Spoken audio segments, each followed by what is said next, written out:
Are you happy 24/7 all the time? No. How exhausting would that be? Right? You know what I mean? Like, you, oh, my cheeks. Yeah.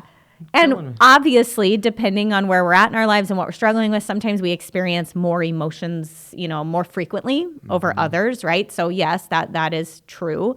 But no emotion lasts forever. And so if we can just learn to ride the waves of our emotions, and again, going back to the mindfulness piece, these all play into each other.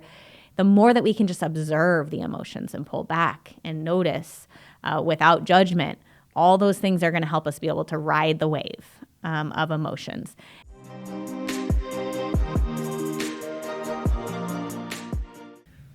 Welcome back again, my friends, to another episode of the Bridging Divides podcast. Super, super excited. We got our new host here, Lindsay Taylor, with the Hope Institute. As you can see, we haven't gotten our official Bridging Divides. They're probably like, this is the Hope our Institute. setup. Yeah. The Hope Institute podcast, which I guess for all intents and purposes it kind of is. For now, we're teaming up. So super, super awesome episode. We've mentioned what we're going to talk about today, but really some of the big takeaways from the episode today are things to help you, like with conflict resolution, whether it's between you and a boss, you and a family member, you and your children, you and your spouse, being able to give you the tools to be able to get through anything tough that happens in your life. That's what we're going to be talking about. Really, DBT, dialectical behavioral therapy, what we're going to be talking about today, is really the tools to be able to give you a life worth living, right? So we're going to kind of go through what the steps are, what dialectical behavioral therapy means, and then how you can actually apply it to be able to have a life that's worth living. So super, super excited. So hello, I'm Mitch Bates. Lindsay Taylor. I guess, yeah, we already introduced her. Sorry. Okay. Anyways, here we are again. Here we are. Super, super excited. Okay. So, Lindsay, you're the expert, which is why you're here. Oh, I don't know about expert. Is anybody ever an expert? I mean, I think it's relative. Like, they're used to seeing me, and they're like, this guy's an idiot. And so they're like, compared to me, it's like you're Einstein. So, yes. Yeah. But have some knowledge on it. Which is probably why you hang around with me, is like I make you feel a lot smarter. But what is DBT? So let's start there. So as you mentioned, it stands for dialectical behavioral therapy. So let's start with the dialectics piece. So that's a big part of DBT. Dialectics is the idea that there is always more than one way to see a situation, that we all have different points of view, and that change is the only constant in life, and that there are two things that seem like opposites can both be true, and it's honoring the truth on both sides, which is really huge, not only for in our relationships with other people, but also ourselves. Like sometimes we discredit our own feelings because we think, well, I shouldn't feel this way. Interesting. Yeah, and I think with dialectics, we can acknowledge that this feeling is hard for me, and I don't think I should feel this way, but I have every right to feel this way. I should say, and I have every right to feel this way. We use the language and instead of like either or. Yeah. So it's acknowledging that I feel like I shouldn't feel this way, and I do, and that's okay. Those are both true. Interesting, and it seems like such a subtle distinction to change the language to and. And, yeah. But the words we use matter. The way that we talk to ourselves matters. Yeah. And even just a slight distinction like that can allow us to give ourselves grace to be able to feel what we're feeling. Yes. Oh my gosh. Yeah. Other examples would be I'm doing the best I can and I can try harder. Again, both of those are true. Your best today might not be what your best was yesterday. And tomorrow, your best is not going to look the same as it was today. And that's okay. Exactly. I think that's a huge point.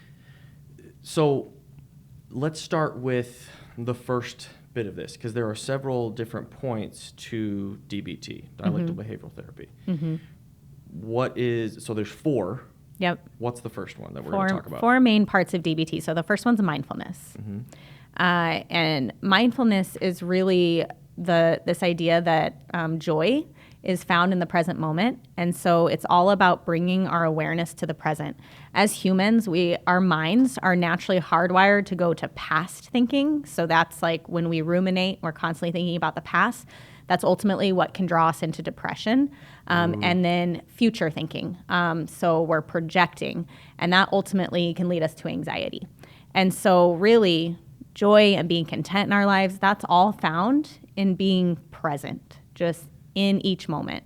That's wild, because you think about even just the issues that we face, like socially, where it's like, oh, you did this to me, or this is what happened, or like stereotypes that we put onto different people, whether it's race, religion, if it's sexual orientation, if it's this or that, any stereotype. There are infinite amounts of stereotypes, but all of that is based on that kind of primitive brain of like, this is dangerous, so I'm putting that into this box of, this is a stereotype, right? So now we're not being chased by tiger. I don't know, some people might be, which if that's you, then your life is very exciting. But it's like now when we don't have those issues following us, we still are hardwired that way. Yeah. So it's like if we can come to this realization that we're not dying yes. at every moment, or not in threat of dying, right, then we can go, okay, well, let's analyze what we're actually thinking and feeling, and challenge these preconceived notions that we've had that might have been passed down from generation or culturally or whatever. Yeah. And what you're kind of talking about is that projection, that what if thinking. What if this happens? What if that happens? And really, the goal of mindfulness is just to bring our attention to the present and to be living each day in the moment and fully experiencing that moment. That's the other part of mindfulness is we are tuning in to how we're feeling at any given time. And so part of, if you struggle with getting in the moment and being present, I always say, just step outside for a minute and get in tune with your senses. What do you see? What do you feel? What do you hear? What can you touch? What do you taste? And just getting in touch with our senses is a big part of getting in the moment. So that's a big part of grounding and mindfulness. The other piece of mindfulness is mindful awareness and acceptance of our thoughts and feelings. So a lot of times, we have thoughts coming in our head all day long, and it's being able to notice our thoughts without judgment. So just noticing, I'm feeling angry, and not judging that, just sitting with that allows us to work through that emotion without putting a narrative to it. Oh, I love that. Without judging it. Yeah. I love that, because I don't know about you guys, but I have found myself at times like beating myself up for whatever it is that I'm this, or I'm that, or I'm not a good dad, or I'm not a good husband, or I'm not a good worker, or whatever, blah, blah, blah, blah, blah. Insert negative thought here, right? But it's like, it's in a reaction to how I'm feeling. Yes. Yeah. Man, that's big. Yeah. And part of mindfulness is proceeding in a way that's just noticing, not judging, observing, not judging. There you go. Yeah. I love that. I love that. Oh man, acceptance. There's so many different things in our lives where if we could just accept what is, the facts. Yep. What is not what could be, not how the way we perceived it. It's like, and not what happened yesterday or what's going to happen tomorrow. Again, if we could just live more in the day to day and not be so consumed with past thinking and so consumed with future thinking. I love that. We really would be more content in life. Well, it's like, man, I made a mistake yesterday, or I've made a mistake 1,000 times, but did you make the mistake today? Right. Oh, but what if I make a mistake tomorrow? Stop. Yeah, hasn't even happened yet. It hasn't even happened yet. One right question. Now, you're good. So let's focus on that. Let's enjoy that. Yes. One question I often ask clients is I say, so think about all the what if thinking you do. Like, what if this? What if that? 90% of my day. Right. And then I say, think about how often it comes true. Like, what if this? What if that? And a lot of times when I ask that question, clients are like, not that often. Or even if something that we worry about sort of kind of ends up happening that way, it doesn't happen to the level we catastrophized it to. And so even if it does happen, it's usually less severe than we think. Oh yeah. Or what's the there's a book, and I mentioned this maybe in some earlier episodes. There's a book called Feel the Fear and Do It Anyways, where she talks about I can't remember. Maybe Susan. Sorry if that's not your name, whoever wrote the book. But she talks about how like people often mislabel pessimism as realism. I just want to be a realist. It's like, no, you don't. You want to be a pessimist. It's like, how much more realistic is it to have this crazy goal shooting for compared to having these horrible what ifs in our head of what could happen? Yeah. How often do they actually go wrong? Like you think they're going to go wrong. There's a healthy dose of fear we always have to have, right? Of course. But that shouldn't, the point of the book, shouldn't keep us from living happy right now. Absolutely. And taking action right now to accomplish whatever those dreams are. But oh, beautiful. Yeah. Beautiful. So number 2. Yes. Number 2 is distress tolerance. So distress tolerance is really about how do we tolerate difficult moments, difficult situations. So we may find ourselves throughout our day in more crisis situations or moments that feel intolerable. And so distress tolerance skills is all about how do I just get through this moment? Distress tolerance skills aren't necessarily there to like solve the problem long term. It's just how do I make it through this hard moment? And so one of the skills that we teach with distress tolerance is it's called stop. So the S stands for literally stop. Tell yourself. Sometimes in our mind, we have to tell ourselves, stop, take a breath, and just pull back for a moment, right? Stop, again. Collaborate and yes. listen. Yes. Vanilla Ice, thank you, buddy. Yes. Appreciate you, brother. So stopping and pausing allows us to get in that mindful headspace as well. So that's what the S stands for, and then the T stands for take a breath, right? And so sometimes like breathe. It's important. When we are in uncomfortable situations, it gets our nervous system all worked up, right? And so taking a breath is the quickest way to calm our nervous system back down. And so like the science of that is interesting, which, oh my gosh, again, it is. We could have a whole other episode on that. Whole podcast on that. Yeah. So it's really just take a few deep breaths and just pause for a moment. That is ultimately, if you can do it properly, it's going to calm your nervous system down. And then the O stands for observe. So just like we were talking about with mindfulness, just pull back and observe for a moment. What's happening? What am I feeling? But without judgment. Again, this all ties back into, they all play into each other. Yeah. Because one of my favorite lines that has ever been said on the show was with Stephanie Barreto. She said, emotion is information. Yes. When we're feeling something, it's because we are trying to tell ourselves something, what that is, what's going on. So observe. Yes. What am I feeling? Yes. And why? Well, and I'll add to that, I always say emotion stands for energy in motion. And so emotions are meant to just be felt and move through us. Oh, yeah. And when we can just feel them and acknowledge them and allow them to just move naturally, and we don't place judgments or a narrative or put a story to it, then they can move just like they're naturally supposed to. All emotions. Positive or negative. Emotions are important. Like I've watched this stuff on Stoicism. I don't know if you guys have watched anything about Stoicism, but some of it is attractive of what you can get if you can, I would say regulate emotion, but a lot of people see it as emotions are these bad things that you should never feel, and that's what it means to be stoic. And it's just like, I'm sorry, but I don't want to live that way.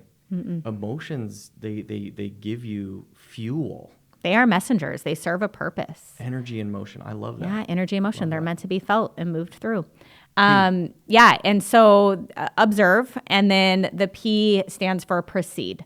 And part of the P is proceed mindfully, right? So again, how do I proceed in a way where I'm just putting my focus in this moment and I'm not getting consumed by what's already happened, what's about to happen. And so that's just a really simple distress tolerance skill is the stop. There's a bunch of others. There's improve the moment. And that has a whole, DBT loves their acronyms, by the way. So that stands for, the I, the M, that all stands for things. Tip skills. So there's a lot of different skills within distress tolerance on how to just get through an intolerable moment or an intolerable situation. And if that's something that interests you guys, please let us know in the comments below, because I know that as I'm like hearing all of this, I'm like, oh my gosh, like I wish I would have known this back when, insert whatever horrible moment I've talked about on the show or haven't talked about. Let us know in the comments, because we will make more videos. We will talk more about these things in the future if that's what you guys. Yeah, would we like. could go we could spend a whole episode probably on like just each skill or each category with all the skills that go with it. Yeah. So, So if that's something that you guys want, please let us know. Yeah. So next, what's number 3? So kind of what we were talking about, emotion regulation. So that's another big part of DBT. And emotion regulation is really just how do we get a hold of our emotions? And one of the skills we teach is riding the wave. So again, emotions are meant to be felt. They're messengers. They're just meant to move through. And so if we can just look at our emotions as a wave, they come and they go. So, and emotions can peak and they can get really intense, but if we can kind of just sit with those emotions and again, not place judgment on it, eventually that emotion is just going to start to fade. Yeah. And that wave is going to come down. And that imagery. Yeah. Excuse me. That imagery, I think, is to my earlier point of, of some people will view emotions as these horrible things, right? Some people will look out on the ocean and look at the waves and be like, oh my gosh, that's so dangerous. Stay away. Yeah. Waves are bad. Right. But then other people are like, are you kidding me? Yeah. Let's go surfing. Right. I'm not one of those people that say, let's go surfing. But it's like, oh my gosh, there's this amazing opportunity, this chance to experience something that so many people shy away from. Or if we can learn how to ride the wave, that's the difference between something that's going to drown you and something that can allow you to experience something that is just amazing and incredible. Well, and think about it, like when we're talking about ride the wave, I always tell clients, like, say, let's take anger for an example. Are you always angry 24/7 all the time? And they're like, no. I'm like, yeah, it's because it comes and goes, just like a wave. And that's the same with happiness. Are you happy 24/7 all the time? No. How exhausting would that be? Right? My cheeks. Yeah. And obviously, depending on where we're at in our lives and what we're struggling with, sometimes we experience more emotions, more frequently over others, right? So yes, that is true. But no emotion lasts forever. And so if we can just learn to ride the waves of our emotions and again, going back to the mindfulness piece, these all play into each other. The more that we can just observe the emotions and pull back and notice without judgment, all those things are going to help us be able to ride the wave of emotions. And then another part of emotion regulation is opposite action. So it seems so simple, yet hard to do for sure. But with any of these things, it takes practice. Just like I always say with mindfulness, just like if you're trying to physically get stronger, right? What do you have to do? You go to the gym, you got to lift weights. Put in the reps, man. Yeah. And what's going to build the muscle? Exactly what you just said. Repetition, right? It's the same with these skills. Yeah. If we just hear these things and we're not actually practicing and then we're not implementing them, we're not building the muscle in our mind. And it's interesting too, because it's like we'll see some people and like, man, they just seem so naturally capable. And one of my favorite quotes is, what is it? Hard work beats talent when talent doesn't work. Yes. It's like you can be naturally prone to gifted in that, gifted in whatever it is. And now we're not just talking about just sports. We're talking about even just being mindful of different things like that, being positive. Like for me, growing up, it's like I was just a naturally positive kid. So I didn't think that something like depression and suicide and all this other stuff would happen to me. And yet, when I got to that point, I was like, oh, crap. So it's like, knowing these skills and like you have to work at them. Right. You have to put in the repetitions. Yep. To build that strength in your mind. And then you become a positivity superhero. I mean, right? And then life constantly hits you, and so then you're constantly having to implement these skills. I mean, nobody is perfect. Nobody's happy all the time. Nobody gets it right all the time. And we wouldn't need any of this, right? We wouldn't need these skills if that was the case. But opposite action, just like simple examples, if I'm experiencing anxiety, a very typical reaction when people experience anxiety is to avoid. And so the opposite action would be take action. Lock myself Face in it. the bathroom at Thanksgiving. Have you done that? No. So another example is like if I'm experiencing sadness, a typical reaction for sadness is withdraw, right? And so the opposite action would be go out and do a joyful activity. Go out and do something that brings you joy, even when you're sad and you want to just revert. Anger, sometimes the typical reaction is to attack, right?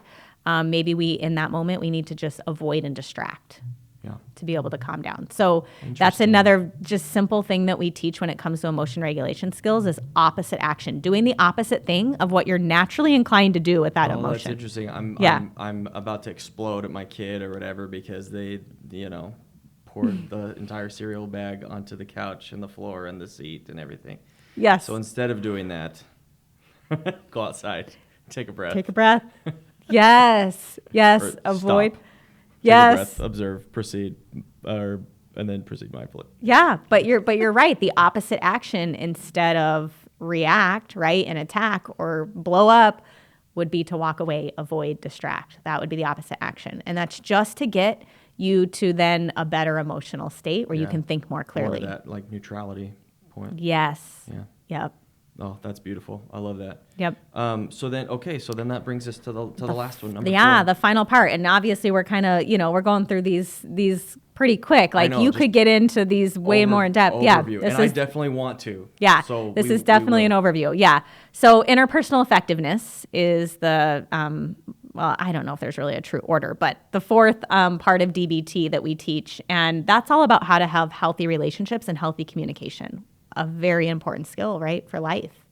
And so one of the things that we teach with interpersonal effectiveness is called the give skills. And so the G, again, they love their acronyms. The G stands for gentle. So how often, when you have a conversation, what's that saying? It's not what you said, it's how you said it. Ooh. Right? Ooh. So I've been in customer service for like as long as I've been working. And some of the people I'm working with, they're like, I'm saying the exact same thing as you. Like, why do people blow up at me? Right. How often does that happen? If you could just listen to how you said what you did. Yes. Then you would understand. Exactly. I was like, man, it was so hard to get that through to some people. Yeah. So the G is all about that tone. How do we get our message across with the right body language, the proper tone? Because that's going to change everything in a conversation. That's going to make or break the conversation is how you're saying it and what does your body language look like. So we want to have a gentle effect when we're talking. The I stands for interested, listening. We're so quick to want to respond.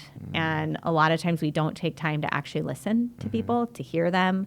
And so with the I, we're teaching, listen, act interested, hear the person, truly hear them, right? The V part of that skill is validation. So we touched on this in a previous podcast that we did together, but awesome. Validation is huge. Big time. If you start a conversation without validating, most likely you're going to put that person on the defensive. And so validation breaks down walls. It says, hey, I hear you. Validation also, we talked about this, it doesn't mean agreement. It doesn't equal agreement. It doesn't mean I agree with you. It just means that I hear what you're saying. I understand why you might feel that way. And that then allows that person to feel heard and understood so that you can then have a more productive, healthier conversation. And both people need to be validated in the conveation. 100%. So this goes both ways in a conversation. And then the E is easy manner. So that's just being more lighthearted in conversations. I think sometimes we go, especially when we're having intense conversations, we just get so wrapped up in the intensity of it, right? And the E is reminding us to Take the to stick out be of your butt. lighthearted. Yeah, even when we're having difficult. Don't be so high strung. Exactly. Yeah, even when we're having difficult conversations, we can approach it with an easy manner. We can be lighthearted in those conversations. And that's not to diminish like serious conversations. And there's a time and a place, right? But Right, like you're not gonna be cracking jokes when someone's right, like, "Oh, my kid just died," exactly. or "My spouse just left me," or No. whatever. So here's a question. Yeah. How do you have an easy manner in a situation where someone says, "My spouse just divorced me"? It goes back to the G part of the give skills is just being like gentle in your approach. Okay. And so I think Those are good bookends for. Yeah. So I think it's just sit with them, but in a way that they literally feel your comfort and your easiness, right? Like you're making the energy in the room feel lighter. And read right? the room. Like I know with some of my friends, like I could definitely like we got kind of dark humor. Like we could, which we have talked about. Yes. We have a little bit of a darker humor, which yes, you don't see that so much on this channel. But yeah, if you know the person, totally, then obviously read the room. But no, that's beautiful. That's a beautiful communication. I've talked so much about how communication is the key to contentment. It is. Like with whatever it is, you have to communicate properly. If it's a spouse, if it's a job, if it's with yourself, telling yourself where you want to go, what you want to accomplish, you have to communicate that in a way that is gentle and positive and interested and all of these different things. I love that. It's amazing. Yeah. And so, these skills, like you said, are really vital, like to our own lives and our own, happiness and contentment. But it's also vital to like others' lives and our relationships and the way we interact with people and the way we interact with the world, And so these skills translate into building a life worth living ultimately. Happier marriages, happier relationships, better job opportunities. More skilled at the jobs that you have. All of this applies to any area aspect of life. So it's something that you and I have talked about, and I will put this to you guys. If you guys are interested in learning more about this, in having us actually teach you more about this, please let us know in the comments, because we've talked about having a group and having having us all come together. If this is something like we can put on a class, we can have courses. Let us know, because I know that for me, man, like this is revolutionary to me. So I'm sure there's at least some of you out there that is experiencing something like this. Let us know, because we want to develop that. So if you're interested, let us know. Did I say let us know enough? I feel like I said that like 50,000 times. Jeez Louise. Let us know. Yeah. I need to expand my vocabulary.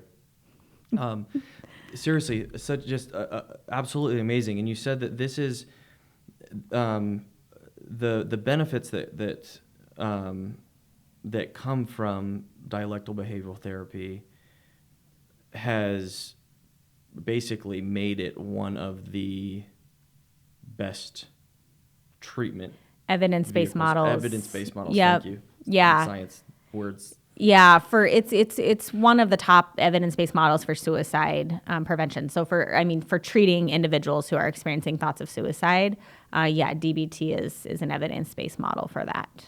Which really the solution to, like, correct me if I'm wrong here, because I don't treat people for that, but the solution to,